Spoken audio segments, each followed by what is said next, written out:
ngay kìa. Để tránh cái con ma ra đây, đừng có gấp cùng tao đi nhá, đây, đứng ở đây.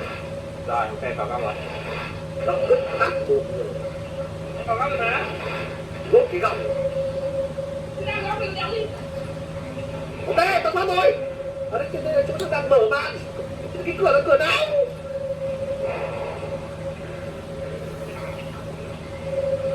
Mở cửa nào nhỉ? Nhanh. Lách ở đây nó không bắt được. Chưa? Rồi chắc là quay lại thôi. Kia không phải rồi. Được chưa? Đứng lên. Đứng chưa cái gì? Đường nào? Đường nào đi với bọn tao chạy lên. Anh ở hướng nào? Hướng nào quay mặt lại biết. Đang quay đấy. Thấy không? Đấy, storage kìa rồi nó mới mở kìa. Đâu? Lúc nãy cửa cái nó có mở đâu. Có đi rồi. Storage này lùi về. Mua rồi. Vũ lại vừa ăn một món quà của anh gì rồi.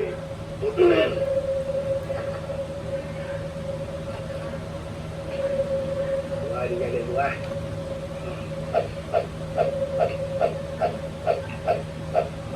Mất thời gian lắm Vũ nhé. Rồi. Tổ ra tìm một nhanh. Xe bác vẹn gì. Được, kia chắc cái đằng sau. Đây rồi, exit đây rồi, thoát rồi. Đây dành cho Vũ này Vũ ơi.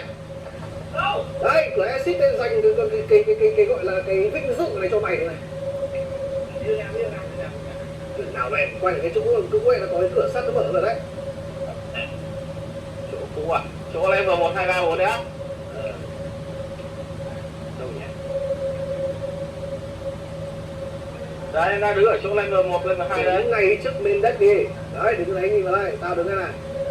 Rồi. Đi vào đây cho mày coi như cái vinh dự này, vinh dự nhất của game của luôn. Gửi lời cảm ơn đến anh Hanu Kovala da vàng. Mở cánh cửa này và ra khỏi đấy thôi. Dạ.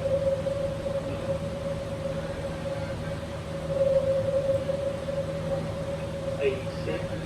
Chắc chắn là exit này vấn đề. Hết game rồi, anh cái đấy. Đây 1, 2, 3 cho chọn kìa. Vũ chọn luôn ngon. Đây là tùy mày đấy. Bây giờ mày sẽ chọn là anh em sẽ được phát một cách ngon nghẻ như nào đấy. Cái này nó gần giống lô tô tí nhưng mà đây là 33% chiến thắng quá ngon luôn. Thế luôn đấy. Chọn đấy. Vào đấy. Hay là mỗi người lên cửa đi. Cục kẹt. Đi. Cho mày cái sự vinh dự đi không gì đâu nữa. 1, 2, 3, 4, 5, 6, 7, 8, 9, 10. Em bảo này, cái đèn bên số 3 nó bị cụp xuống hỏng. Số 2 thì đeo có đèn, số 1 thì đèn sáng. Đấy, bây giờ anh tính xem như là điểm đấy. Cái điểm để xem là ngoài ra thì cái tường bên cửa 1 là không ố lắm. Cửa 2 ố bình thường và cửa 3 rất ố. Ở đây nó còn có ký hiệu gì 8804VK. Ở đây nó quan đâu. Nó mở cho đi. Mở đấy còn cửa đi. Động mạch của mày đang có động mạch mà chắc chắn nó vào cái cửa ngon. Rồi số 2. Đi vào đi. Đi đâu đấy. Đi vào đi. Mày vào chứ, mày là cái người chọn mày vào chứ. Đéo hiểu lòng mạch có một cái sợ nhỉ. Đi về đây chỉ cho trận một à? Còn cho thầy lựa chọn ai không thì mở ra đi vào đi. Thế mà bảo thôi, nhau sợ cái nhau gì. Yên Nga mà đi vào phá đảo cho nên một cách cho cái thằng làm nó sợ. Vừa đi vừa chửi anh. Vừa đi vừa chửi đi. Chửi. Giờ này điện nhắm mắt rồi. Điện nhắm mắt chạy đâu đấy xong rồi chạy ra xa xong rồi để nguyên cái rút tiền tôi chắc chắn vậy luôn. Chưa?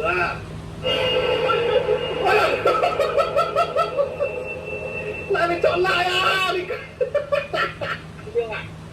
Lại quay về rồi, chọn sai mẹ nó đường rồi. Không hiểu đấy. Thì đến lượt hướng dẫn đấy, hay là đi. chọn hai sai rồi đạt rồi. Số 1 cửa sáng lên cũng chọn này. Nó thể hiện luôn lòng mạch luôn mà này luôn. Được đó. Làm gì? Đi vào đi, đi vào đi. Đây, chơi sạch sẽ đi đây. Đi vào anh em cũng không hưởng gì. Thật đi cuối cùng rồi cũng đâu hiểu.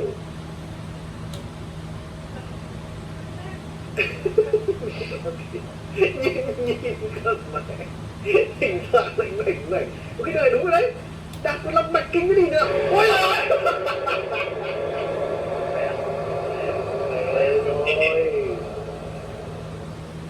Ôi, cuối cùng thôi đành ăn vậy thì biết làm thế nào chứ. Anh em lên chậm. Rồi để nó phải sáng ấy, để nó phải sáng ấy. Đúng rồi. Đừng có chơi bẩn quá.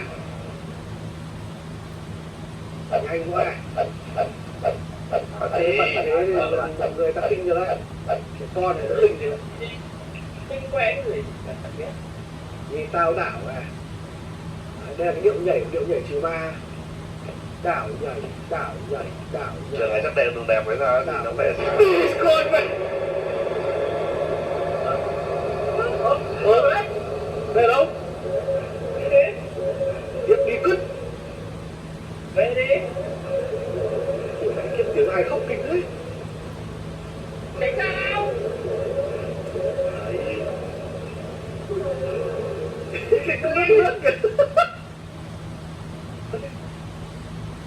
Đi. Rồi, nhiệm vụ đấy, một số phận thì bạn đi. Được. Ok. Đi nấu clip đi qua đi, nấu clip đi qua đi chứ. Đi lên. Đi, sẽ đi. Sẽ đây. Chờ đấy, cẩn thận. Anh là còn nếu bị dính do cái ke Nó đi nhau. Cái nào? bên nào được. Bên nào? Cái đấy nào có được à? Bên nào cũng được, chọn được. Anh á, mày phải nông clip qua tao, để tao nông clip qua mày. Vâng. Tự nhiên này. Đấy, lại đi. Chưa được nhá. Dính mẹ lên. Anh đang dính với em đi. Dính mẹ lúc tiên đi nó sẽ qua anh. À. Dạ, Đi đây.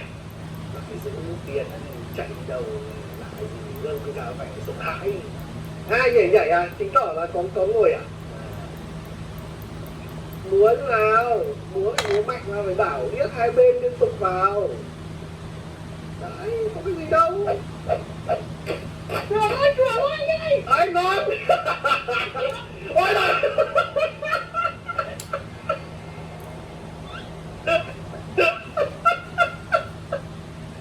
Không sao, em đi chào đón em tiện khách mà. Đi tiếp đi. Gì người ta tiện khách thôi, không làm cái gì đâu. Đến đâu ở đây? Tiền vào đi.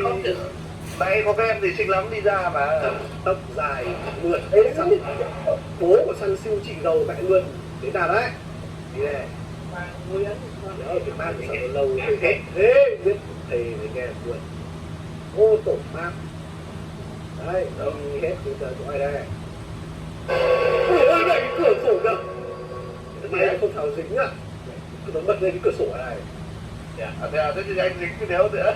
Tiền là tao đứng ở tận đây. Nó chỉ ra cái cửa sổ sáng lên. Thôi được rồi, thế là anh đấy. Chỗ mai hết vào đây rồi. Quả này mà tao bị là cả ba bị mà. Chắc chắn mẹ luôn. Đấy là thằng này á.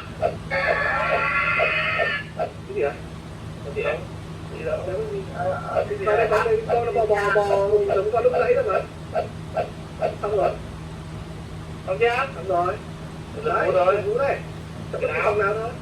Thì Tập nó cái được phòng nào vào. thôi. Không tưởng cái ship thôi. Ship cái cứt. Ê, ship là cái gì? Ship cái đoạn kia, cái đoạn nhà máy kia kìa. Chứ ta chưa phải... Phòng đấy sao vào rồi. Giờ phòng đấy mở ra được đi vào đi. À.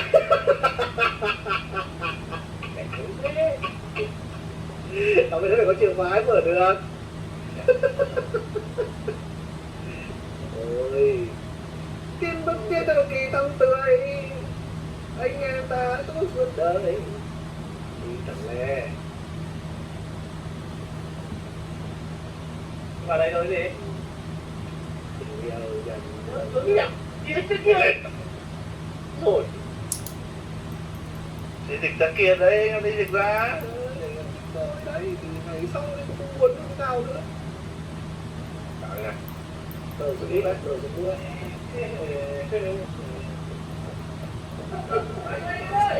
Rồi chồng úp cả mặt vào tường dễ đè. Để nào cũng được. Đi ngang à? Rồi trong này nhiều phòng lắm.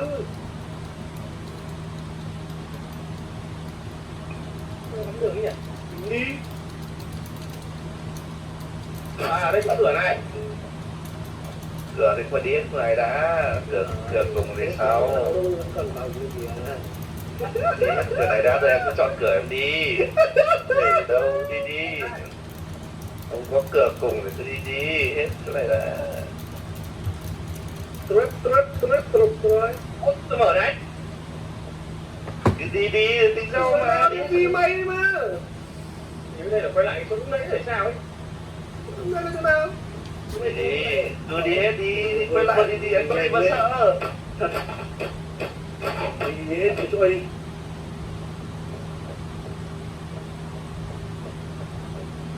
Mắt đi, ấn một cái nút tiên là cứ làm. Chết hiền ngang, đau nào đầu. Làm này.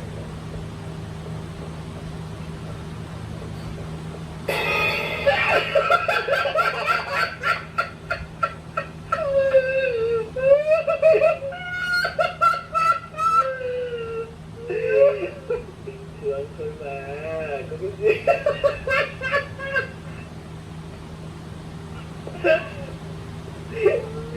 Tiến phép thoát right.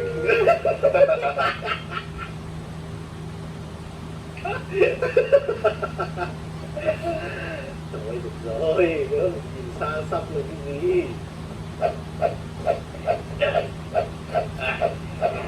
Ôi, tiếp, trong này nó có những cái hình thù kinh vãi cửa. Ta vừa mở cửa cái phòng này nó có cái hình gì. Thôi anh em mình bây giờ không quan trọng ai đi đầu đâu, cứ đi khám phá, đi hết cái map. Giải VL ở đây này, đập cái này ra đây. Tao nghĩ là cái cửa này đấy.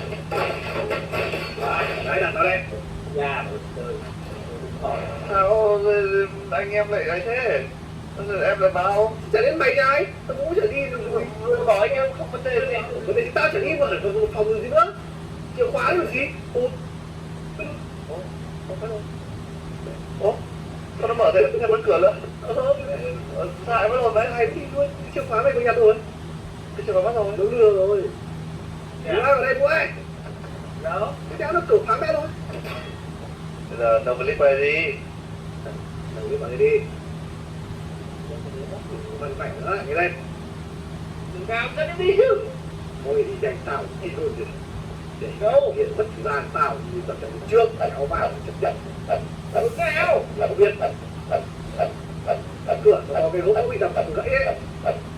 Tôi tự tôi đứng kiếm nào. Nhớ thì kéo được. Nhớ rồi không?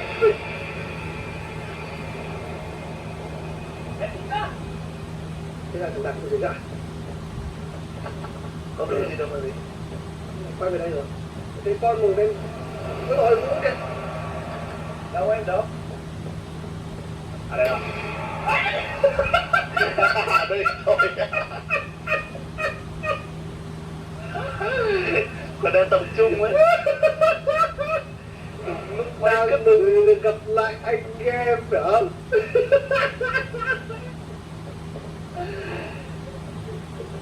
Anh về kinh lắm. Anh cái đoạn là lúc nó đeo thì đi đây bắt đầu xô ra. Hanu Kovala là bóng bố. Có khi anh này chính là thầy của anh Hanu Kovala đứng ngay bên 11 ấy. Thầy mấy mẹ thể hiện đó. Cái này có khi phải quay đúng rồi. Cần gì? Hết rồi. Em đang bỏ lên đứt cái. Có đường này. Đấy. Nó mở đây. Đây, tất cả những cái thứ Hono rằng tặng hết cho em đây này. Hono đây này. Ok. Đi vào đây. Đường này trông sáng lạ lắm. Đường này là cái đường lúc nãy mà nhưng mà lúc nãy nó không có chìa khóa để đi vào. Đó là cái đường lúc nãy thôi. ông tranh lên cho bây giờ cái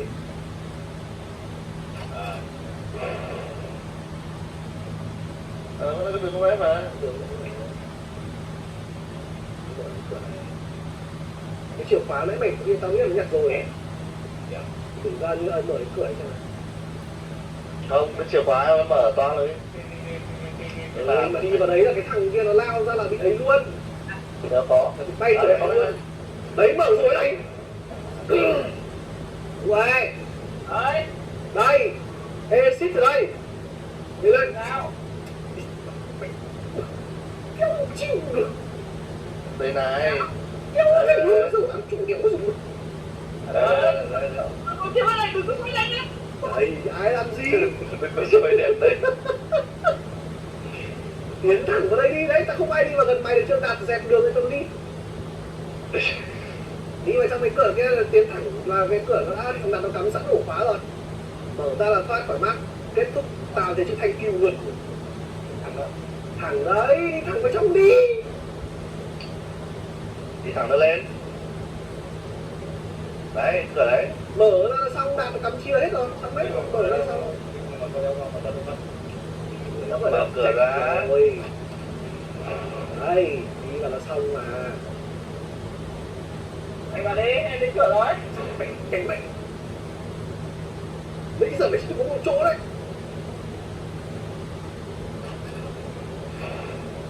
Không mở được. Đấy, mở rồi đây. Đấy, rồi. Đường rộng lắm các bạn, sáng phải nói là Đéo là có sập được ke luôn. không bao giờ có ma quỷ vượt. Đi đây. Đây có đéo có đèn luôn. Cái kiểu nó cứ chuẩn bị sẵn tinh thần trước là anh đi đâu ra đâu. Cái lúc mà nó đang không chuẩn bị anh mới ra thôi. Mà nó cứ bàn nó đi thẳng nữa, không có cái gì mà.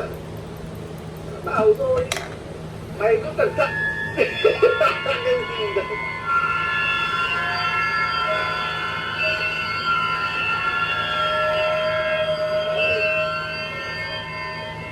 Đơn giản nghe tựa lông hồng luôn. Tiến tiếp luôn nữa. Em mở cái cửa. Đây này. Đi vào này đúng không?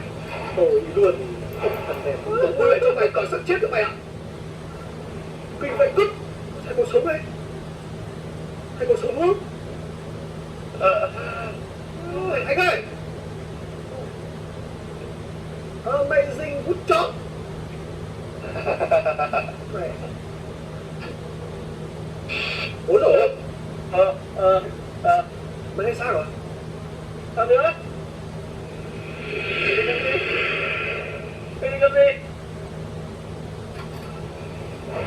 Em đến chưa? Chưa. Đi lại cái gì đây? Có anh nào đi. Tao đi có anh nào đi. Cho mày này. Anh còn đi. Đi là cả trên ngồi này. Quá sức để quay kìa mà. Tôi chưa từng thấy anh nào làm quả mát một công phu như thế này. Anh em mới cho một tràng pháo tay. Anh em tên là cái đéo gì nhỉ? Các bạn có tên đó? Birdman. Cái tính Birdman à? Anh em thật tuyệt vời. Anh em Birdman mà có đang xem thì cho tôi gửi lời cảm ơn nhá. Vũ có phải ra ghế ngồi mẹ rồi. Chắc là uống nước tăng lực. Ôi đây Vũ ơi, cửa thoát rồi Vũ ơi. Đây rồi. Vũ ơi. Đi còn thì mẹ. Cái mát. Đi còn. Ô tổ cái mát. Ôi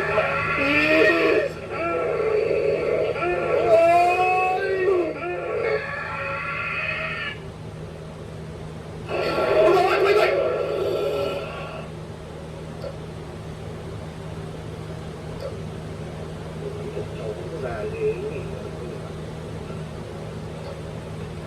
tôi có đéo thể chịu nổi tôi làm quá sức như nó Kinh quá lộn tay chân đi kìa. cái pha đấy mà là Vũ thì đi có phải chỉ đến quả đi. có tổ sư này ơi, con người axit thật rồi. Đúng rồi. Ơi, axit thật. Ra đây axit thật rồi, tao thề tao còn không phải axit thật con chó luôn. Đánh lâu lâu xuống. Tao nói thật. Thật là bây giờ.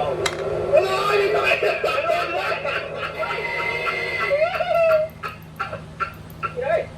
Vẫn chưa hết còn Ai mở cửa đấy, mở cửa đâu anh bảo đấy. em mở đấy đâu, xe bị bia con mẹ rồi. Con này nó Thì ra đây nghe, chưa hết game mà. em cứ bị bia con mẹ rồi. Sợ quá chả điên. Chắc là bị dịch chúng ta rồi. À đi thôi, anh Sáng đi ra đây.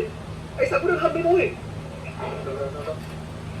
Mày không thấy đâu, mày làm sao để đéo được mà đâu đâu. Em đang đứng ở cái phòng đéo như Tắt này. về đi. Hả? Chúng ta tắt về đi. Tắt từ đâu mất? Sao biết được lượng này? Vợ về mẹ đi. Ấn đây này đâu mất? Thế đặt chúng ta mẹ rồi.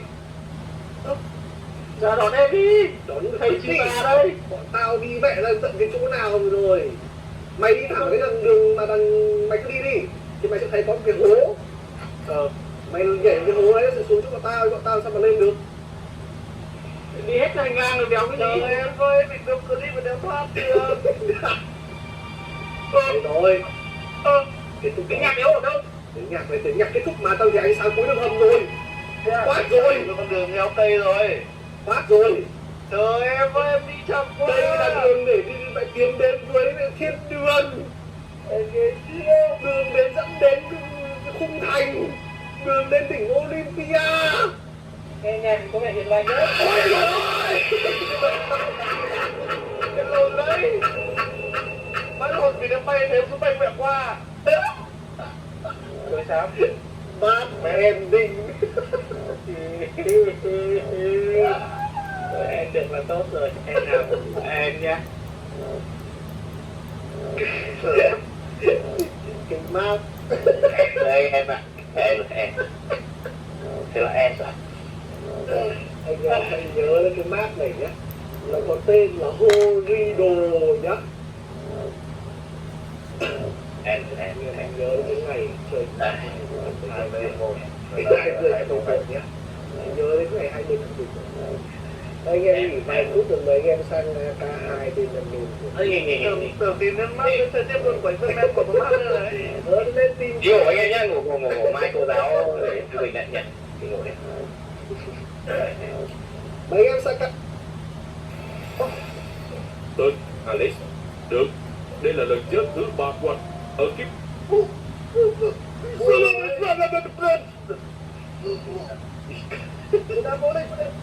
Anh cầm ly của chỗ nào? Ngay thì nhân vật không? Ngắt chết.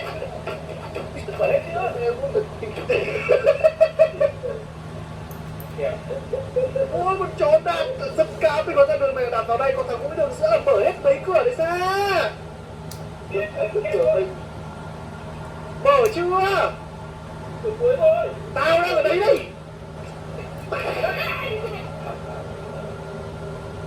Bây giờ đến lượt tao rồi, đi vào lấy sạch váy lên. Đâu chụp ai đâu? Không đạp vào đi làm gì nữa. Cũng vào lấy đi còn gì nữa. Ok. Chỗ này cái gì? Cửa này thằng nào nó vừa mới chui vào đây nó chui qua. Em vừa mới chui ra rồi. Giờ đừng thế nhất là anh rồi, anh vào lấy chìa khóa đi. Cái phòng trắng kia là cái gì? Phòng trắng là tao vừa mới phải chui vào đấy đấy. Mẹ, cái đường khổ sở nhất, cái đường mẹ sợ nhất là tao phải chui vào rồi đấy. Đi vào lấy chìa khóa đi lên. Đấy, đi vừa đóng cửa rồi, đi vừa đây. Thôi đạp mày đi vào nhanh đi. Anh vào đi. Thì tao phải đi đường kia rồi còn gì. Mày đi đường dễ nhất rồi. Anh đừng có vô phận. Đây là có quay mất càng đâu. Anh vào đi, tôi vinh quang để cho anh. Tao lần này xong là đến lượt thằng khác, nghe tao nhóm mình biết rồi.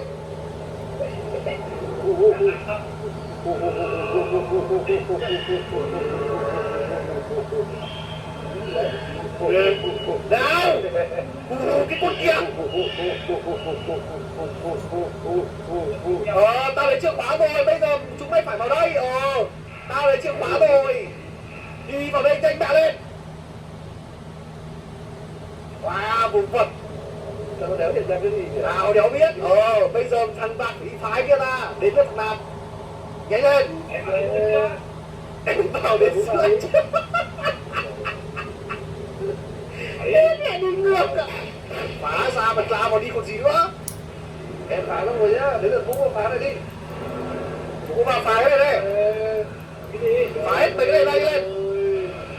Phá hết mấy cái nhanh lên.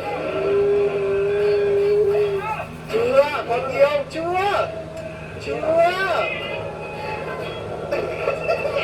Mà chúng cái đéo gì đâu mày mới điên à? Chưa trúng cái gì. Không có cái gì đâu, vào phá. Đi vào nhanh mẹ lên. Có cái gì đâu mà cứ vào mà. Đi con mẹ, cái gì đây? Anh ơi. Đi lên nữa đi. Ôi mày làm sát người lắm. Phải ra đi. Em không mà lên được đấy. Thôi. Bây giờ thế này đúng rồi. Thằng Vũ đập xong phải tiến lên chứ đéo có chuyện đập xong thôi. Mới điên à? Thằng Đạt đó phải đập cái kia xong rồi tiến lên đéo nữa. Đéo có chuyện. Chưa. Cứ đi nữa đi. Cứ lùi nữa đi. Mày chỉ có lùi chứ có phải làm cái gì đâu. Tao ở đây đằng sau này mày nhìn mặt tao sợ cái gì. Chưa, tiếp. Chưa. Rẽ sang bên trái, Sang bên trái một tí. Trái của mày ý. Nữa. Đúng rồi. Nữa, cần lùi rồi, bây giờ lùi đi. Cứ lùi thôi. Chỉ có tao đứng đây đâu có gì mà phải sợ. Phải sợ mà. Sao đéo đi được nhỉ? Tao phải ngồi mới đi được. Tí đã hết cái lực của mày, đây cái cửa khác đéo nó mà lùi nhanh lên. Tao phải đặt số đèn pin ra đây còn sợ cái gì? Nhưng mà tao là người phải đối mặt với cả cái nguy hiểm của mày, nên đối mặt bọn tao mới sợ cái gì? Đi không sao. Đi nhanh lên. Đâu cái kiểu là cô lại phải quất coi để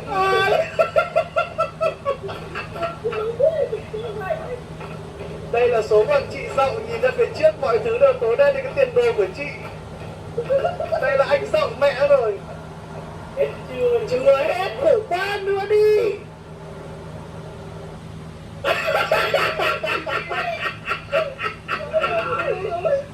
Điên con mẹ.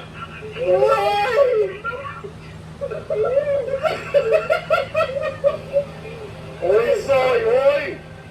Đừng lướt anh đấy.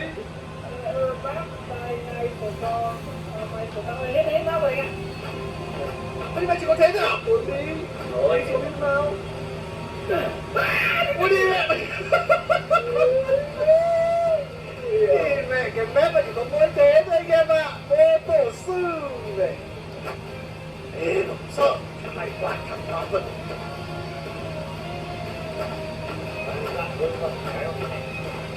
Cái gì phải sợ đâu đúng không em?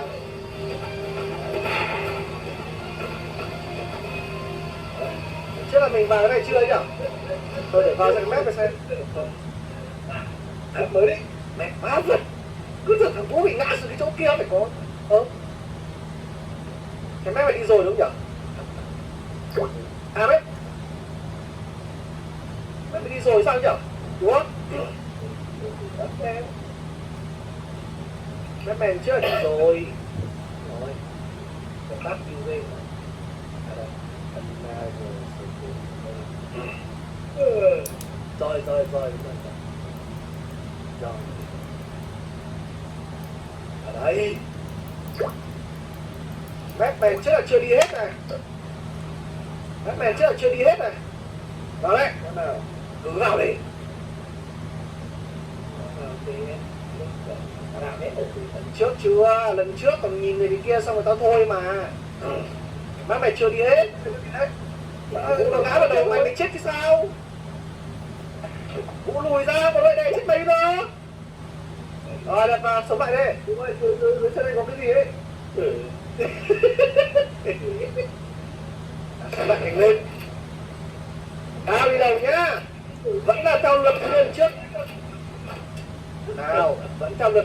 ba đi đầu nhá.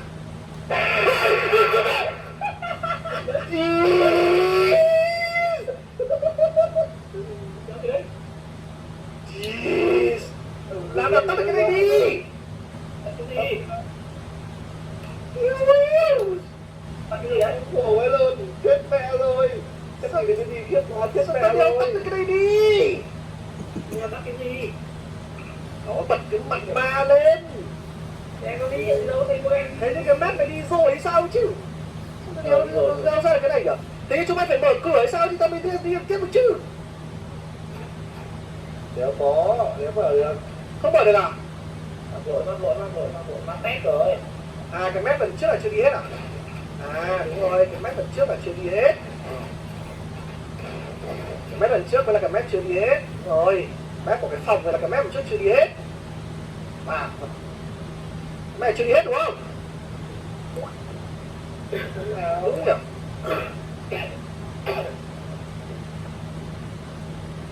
Nào mày RPG. Đi vào đi RPG. Đi sáng. Ủa, tối rồi chưa ăn cơm. Hay là có cái map nào mà nó để ở ngoài trời. Đấy, ngoài chơi đến gì? Đạt lại giờ cá mà. Trên ra trong đạp tôi sống lại. Tao phải tăng. Bây giờ thằng Đạt đi đâu, tao phải đi đâu mãi rồi. Nhanh mẹ lên. Mở được. À từ đây. Đây không kìa. Đấy, đây có mẹ. Rồi thằng Đạt mở cửa rồi đấy, đi lên. Em cứ đánh nó mở cửa rồi. Tao chết cha mình mới thích đánh nó, tao là người ra đây. Đi vào đi lên. Đây rồi nhá. Rồi. Đến lượt Vũ. Từ đầu cánh cửa tiếp Thằng theo. Vũ đi vào đi lên. Hai người đi vào mẹ rồi. Đóng cửa vào. Thằng ta phải lùi lại chứ. Thế bây giờ mình lùi lại để cho em ra chứ. Mày điên à, mày đi tiếp đi ra cái đéo gì. Ai mở cửa cũng phải mở cửa chứ. Mày đi mày cứ tiếp đi nó đâu mới cười lại đã. Rồi. Mở ra rồi. Ai lên đi. Đi ra đi mở cửa. Đúng rồi. Đây. Thằng Vũ phải mở cửa ra lúc bay mà. Để xem được. Mày đừng có vớ vẩn, đi lùi lại lên. Mày trên cháu đi lùi quay đéo đâu mà phải sợ. Đi lùi đi. Nghe chưa? Gì đấy? Ôi đi con mẹ. Đâu đúng là bị dính. Sao tao bị dính cái đéo đâu. Cái gì kè đéo hiểu là cái số mình là cái số gì nữa. Em bị bắt rồi, bắt được rồi. Chúng muốn chết cái này rồi mà. Nhưng mà tại sao lúc nào tao là cái thằng dính cái này. Vũ mở cửa xem nào, có Vũ mở cửa đi xem nào. Bọn tao mới thoát được.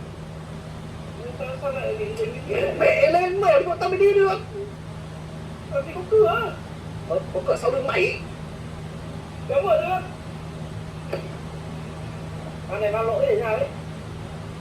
Cứ Nó mở lên. thế có lần trước mình đang chơi dở cái mét nào nhỉ? Con này lần trước đi là nó đi lỗi mà, nó cứ nhảy vào. Đây. Kim đi. Kim như nào? Đi để ra đây có chỗ hổ ở chỗ này. Đâu? Đây này, Kim đi này, đây là chỗ ở đây này.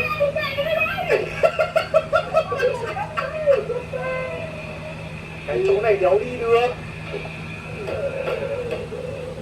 Sao anh không đi được? Không đi được, cái mét nó chỉ đến thế thôi, chứ nó chơi thế nào nhỉ? Cái đấy cái con đỏ thế thì sao đi? Mét cửa ẩn á? Mét cửa ẩn là mét nào? Vô địch mẹ. Em lại vào đây rồi. Mét cửa là mét nào? Quay như sao ấy? Sở cửa vi mơ à? Đập xung quanh.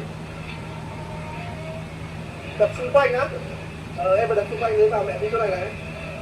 Chỗ nào? Xung quanh, em đập xung quanh cái chỗ cửa ấy. Thế à? Là đi được à? Thử đi được thế sao ấy, đập đi mà. Này đi chưa? Đấy, phòng nào? Đập cái con kia, đi đâu? Em đập vào đây có gì nữa? Có được cái gì đâu? Bám xem, đập tiếp đi. Được rồi, kinh Chứ quá. cái mét nào nhỉ anh nhỉ? Giờ ngô rồi hâu à? À. Số giờ hao đéo nào trong này. Thôi mày chơi map mới đi. Mày làm cái map mới đây anh em ạ. Đây, map có tên là Sờ Tết 2. Map này có vẻ không sao dặn ngay cái xa xăm như kiểu đứng ở tận mẹ Lào Cai vọng xuống Hà Nội thế. Ok. Sợ cái gì? Lắm là bây giờ nhiều anh em đang ngồi đây cùng đây ai cái này mới rồi anh em ạ, chắc chắn là mới mẹ luôn. Bạn tỉnh lại ở một nơi nhớ biết là chỗ nào, có phải nó là một cái bệnh viện tâm thần, cái đường đi ra ngoài không biết ở đâu cả, bạn không có lựa chọn nào khác và bạn phải coi như là cố gắng hy vọng là tìm ra đường đi tiếp tục đi tiếp, không được phép no clip. Nếu mà bị kẹt thì ấn Explode ở trong bảng console. Được rồi. Test này do một anh em mà Vodka làm, ngang ngố làm. Vodka là cái thằng ở trong tổ chức áo đen của Conan đấy à? Ơi vào đây em ơi, map này đều có vũ khí gì đâu. Chúng ta phải vận dụng tất cả những mình khả năng siêu việt để qua được thôi. Hai thằng trông nếu không vũ khí thì không chơi nữa thôi. Vào nhanh lên. Giải đố nào thế? Giải đố đấy con gì? Giải có khi con kẹt à? Giải đố đấy con gì nào nữa? Hay quá đẹp vào được. Mày đừng có vô vẩn, đi lên. Rồi, tao mở đầu tiên nhá. Đây, khi nào bạn đã sẵn sàng hãy ấn cái nút này. Chưa sẵn sàng đâu. Đi vào đi anh. Tao mở rồi gì Vũ thì cái con mẹ. Đồng kia. Vào bên trước. Mẹ. Tiến vào trong đi còn gì đất mày đấy Vũ ạ. Đi lên. Trong người kia Tao mở cửa rồi. mở cửa nó mở ra chứ. Đi còn gì là tao là cái người mở bị nó dọa còn thế nào nữa. Bảo nào đi. Đi lên vào chứ. Đi lên vào đến chỗ cửa đây rồi cũng bảo mày thì làm gương cái đó phát đi, tao lúc nào là đi đầu đến giờ bị nhéo bao lần đi đầu rồi. Đi lên. Làm anh khó lắm, phải đâu chuyện thu. Discord cái gì đấy. Thật đây là thật, hôm nay là tao nhìn mày tao còn sợ hơn cả cảnh này. Mẹ tiến lên tiếp đi. Anh em ở đằng sau không phải sợ. Lên nữa đi. Kinh lắm. Đã bảo lên nữa đi. Anh em ở đây phải sợ. Lúc nào anh em cũng support ngay đằng sau. Lên mẹ đừng có gì nó bắt phòng dưới. Sợ. Rồi. Đấy. Quay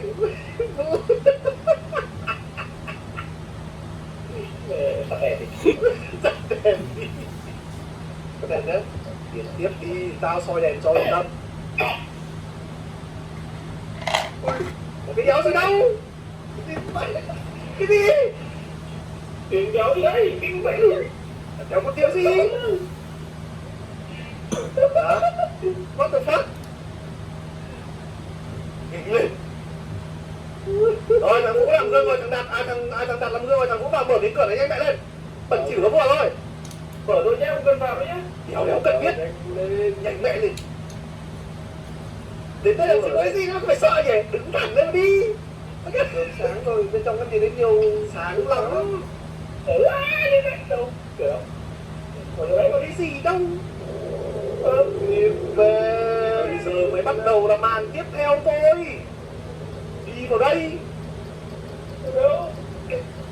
Vào đây. Kìa. Kéo hai cái thằng này nó không chạy được đâu. Của bên kia có bạn đây kìa. Nào đâu biết. Thằng Đạt đi nhanh mẹ lên. Tao vào đây luôn gì. Cũng đi. Hai gì là lên một thang đấy. Tao không biết. Nhanh lên. Chứ lên kia. Đi nhanh lên. Bấm sao mà đi được, mới điên à, nó phải bắt mình khám phá cái tầng đấy đã. Đi xung quanh đi xung quanh đi, vui xung quanh đi, ở trước mặt có ai nằm kìa. Cái nào? Đằng sau mày đi. Đi lùi mẹ đi. Đi lùi thì đứng lên mà đi, đéo phải đi ngồi chứ. Người có gì nó bay qua đâu. Rồi, được kìa, tốt. Từ từ đi. Để đi đã. Chờ bà con. Mình trông khổ quá luôn. Nhanh lên. Chồng cái mặt chồng. Mình che lên người luôn thì vậy. Vô vọng bách cái đi. Mê. Đi bệnh viện. Mê. Đi đi. Quay thật lòng thế. Không phải kéo vào đến người bên trái. Rồi. Có chút có gì kìa. Chưa. Rồi Đầu đi. tiên tiếp Nhanh lên. Có cái con kẹp của chó đạp dặn nó vừa thôi. Đéo có gì nhá. Tao confirm đéo có gì nhá. Có cái xác chết rồi chúng mày phục pha phục phật. Phải mở cửa đi chứ.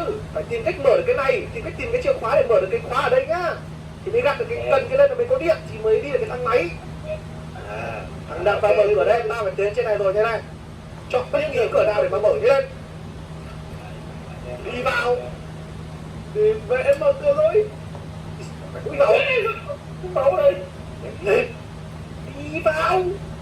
Ở đâu? Đặt cửa ra nhanh lên. Rồi. Lớp học kia. Lớp học thì có ai đâu. Cứ đi vào trong đi. Có cái gì đâu. Tiến thẳng lên cái bàn kia có cái chìa khóa kia. Mẹ. Đi vào đi. Vào cái gì mày tiến thẳng lên trước đi lấy cái bàn kia nhanh lên. Nhanh lên. Làm giải đố mà cái sợ gì. Giải đố nhiều đâu. Bao giờ đến giải đố thì Từ đây chẳng là giải đố à. Mày luyện tập cơ tim. Cái Mê. Chìa khóa lột đâu, đây là tim phổi cái lột chứ sống cái gì nữa mà. Chìa khóa cắt đâu. Ôi đừng có mẹ. Đây là thuốc hút, đây là thuốc hút. Đi.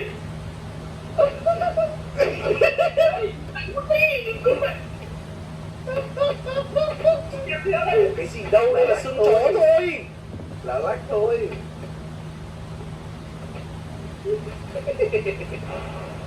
Gì đấy? Không có cái gì đâu, mép này là mép giải đố chứ tao bảo chúng mày dùng ngay cũng sợ. Không có gì đâu. Được rồi, yêu hết rồi. Hết vẹo rồi. Đéo có cái gì cả. Đéo có chìa khóa, đéo có cái gì sắt. Có cái ảnh gì đây?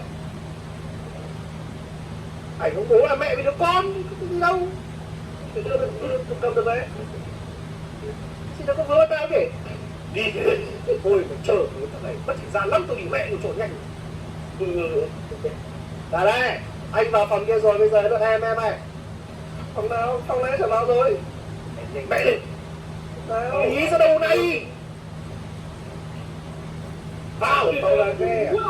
À, ngoài đường. Vào. Yêu mẹ. Tiến thẳng bẹ đi một lượt thì cho nó xong. Không có cái gì đâu. Tìm nó có chìa khóa đâu không?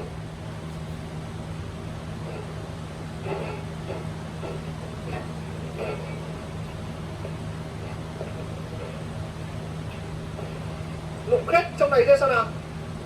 Bê, cái hồn bay này. Hồn với nó có cái gì đâu.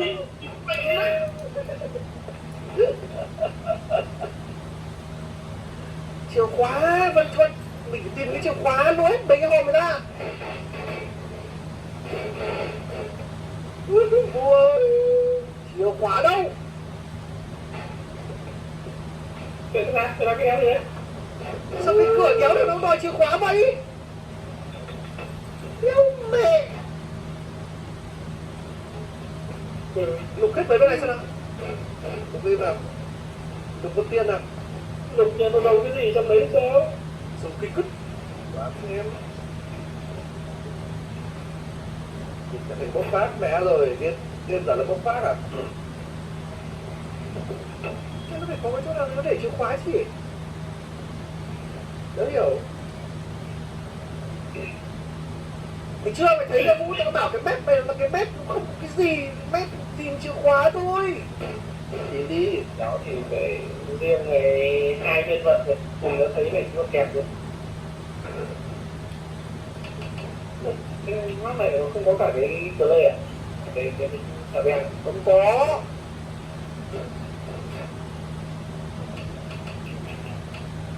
Hiểu chưa làm gì sất. Ở đây đây. Ôi cái gì đấy? kia ở đâu đấy? Không, đấy thôi. Đây là đâu đấy?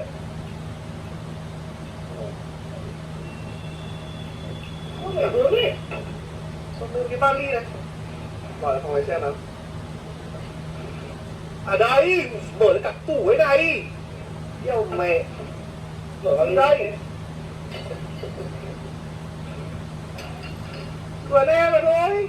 Nó phải đi này cái chỗ nào có mấy cái tủ này này. Mở ra.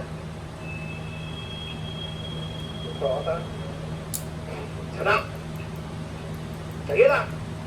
Tìm cho mày có những tủ nào. Thì đều cả dưa món dở ạ. Đây rồi chìa khóa rồi. Ôi dồi ơi. Lấy này, lấy đi. Ta nào lấy. Em nghe là di chuyển nó mà. Ui bệ. Đi. Đi rồi đây tao mở cho. Rất nhất cực cường mình. Không chết.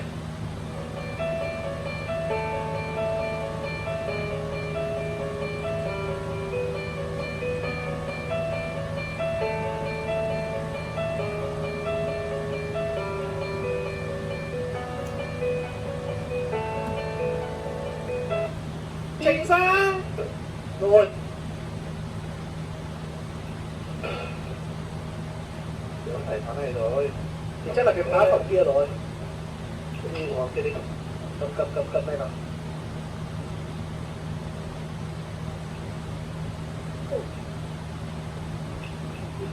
Cửa phòng nào nhỉ? Cái phòng nào nhỉ? Đầu lần kia đúng không? Làm Thở gì dài nữa đó. thở dài. Cứ bình tĩnh nào. Mình kia. Ngân tố lại đòi chia tay à? Tại sao không mở được nhỉ? Đâu? Thì phá đó. Thì lấy ở cái bộ xương. À lấy cái bộ rồi đấy. Đúng nó rồi. Em mở rồi đấy, không mà đi.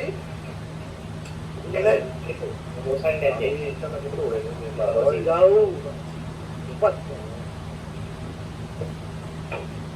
Đâu có gì nhá. Chứ cô có bảo mình vào đây làm cái đéo đi. Có bức tranh này. Chìa khóa vàng đây rồi.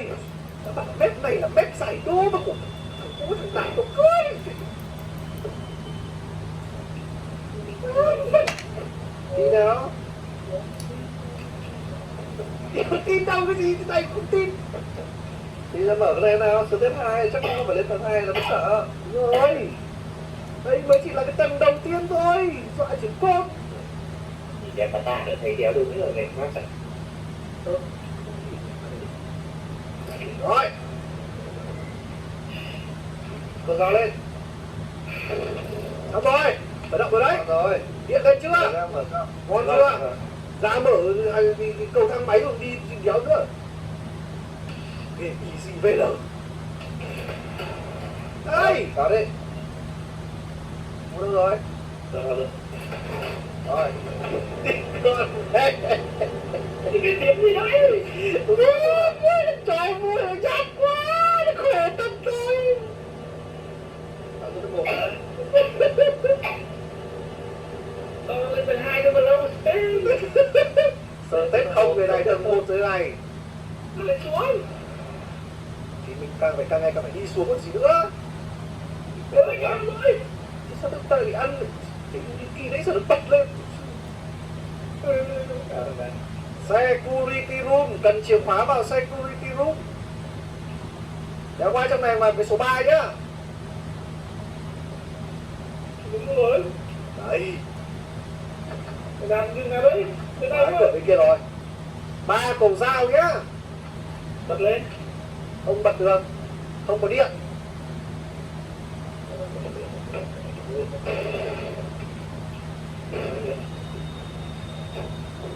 Đã hiểu lắm. Nó chỉ có mấy âm thanh nó dọa tí thôi. Kiểu creepy thôi. Có ai mang về xá mẹ đây? Thì chưa? Có một mấy căn vớ vẩn nằm chết ở đây thôi. Ra đây. Mày ra đây. thấy chưa, yêu có gì đâu, mấy cái mắt mày nó không sợ nạt cái kiểu bắt dậy mấy cái bếp kia đâu. lột gì đấy? Hả? Cái gì? Không cái lột gì đấy? Nếu có cái gì đấy? Đúng ơi. Tiếp từ cái Nhặt cái gì? anh vừa bị mất máu đó. Đấy là nó bị va đập thôi. Tại vì em cứ nghe thấy đỏ bên cả mặt. Thì nó bị va vào người mày sao? Cái xăng nó để làm gì nhỉ? Không phải. Còn đứng lại. Hả? Cái gì? Đâu chưa? Tìm được chưa? Nó chút bọc. Cafeteria. Ở đây không đi qua được à? Nó không cho mình đi qua đây rồi. Có cái cửa đấy. Không cho đi qua đây. Đợi đi xem. Cửa này khóa mẹ bên này. Không cần này này. Nhiều. Đằng này còn nhiều cửa lắm. Cửa thằng Đạt đi đừng có vai chắc lung tung đổ nước. Nghe là sỏi ma nó biết. Để trong này chăm xích này. Đéo có ai nhá. Đéo có gì nhá. Về chỗ phòng thằng Đạt là có cái gương à? Tao bảo rồi là mép này không có cái gì. Đi thẳng vào trong đi. Ôi cái gì? Mở hết cái này ra xem có chìa khóa trong cái chỗ lối ở không. Mẹ đi cái đấy. Con mẹ. Rồi lại vơi gương. Mày đập vào chỗ chả vỡ. Đêm đập đều đâu. Về trong này là sẽ có ấy nhỉ? Trong này là gì có gì để đập? Đi trong này Anh vừa đập. còn nhiều thế này cơ mà. Nhiều lắm. Cái gì đây? Đéo vặn được. Đúng rồi. Gạt đéo gạt được. À, gắn vào đây. Gắn vào đây à? Đúng rồi. Sang phòng đằng này. Tao đâu gắn cái đây mà không gắn được cái này. Đâu? Đâu? Đi vào trong đi. Sao đâu? Đấy. Ở đây là còn cái tay nhá. Ở đây là còn cái tay cầm nó bị rơi ra đâu rồi nhỉ? Đấy, còn cái tay mày chỉ cầm cái tay xem nào. Thả xuống ra. Không gắn vào cái kia được, không gắn vào cái trụ gãy kia được. Mang ngoài này tôi thấy có một cái ô chỗ gắn đi phải.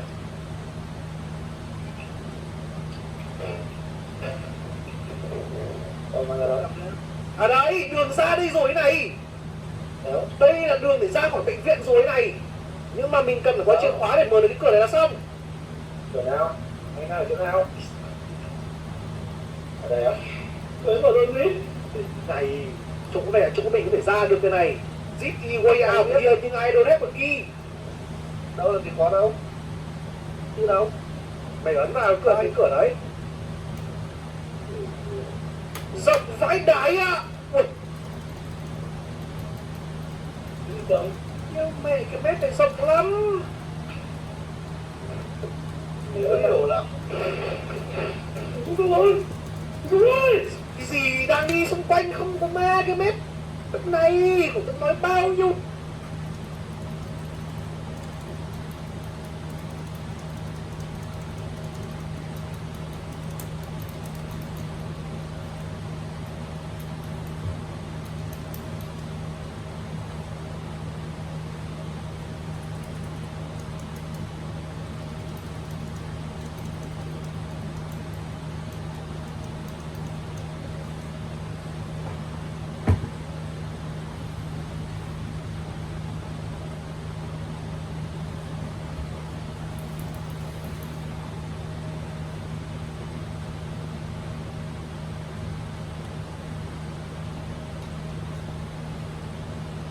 Đâu lần rồi là không.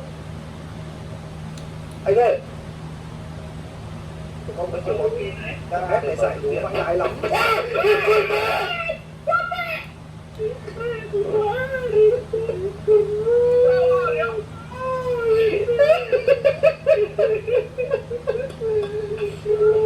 Chúng mày không nhìn thấy à? Chúng mày không nhìn thấy à? Cửa. Em cũng nhìn đấy. Rồi em mở cửa sao ấy? chỗ đảng nhá. Mày vừa làm gì với nhân đây đấy? Như thế này là tất cả mọi người đều phải trải nghiệm cảm giác đấy đấy. Tức là bất kỳ thằng nào mở thằng kia cũng sẽ bị hết. Đéo một cái. Ôi ơi, đi về thế nào đấy? Đi ở đây. Đi về với tao đi lên. Lại vừa Anh vừa làm gì với nhân đây đấy? tao cũng biết. Đi vào đây. Mình lên. Đi nhanh không tao bị chết rồi còn muốn thế nào nữa? Thằng đàn đâu? Đang ăn dở. Chơi game còn ăn. Lên mày ăn rồi đó sợ. Vũ.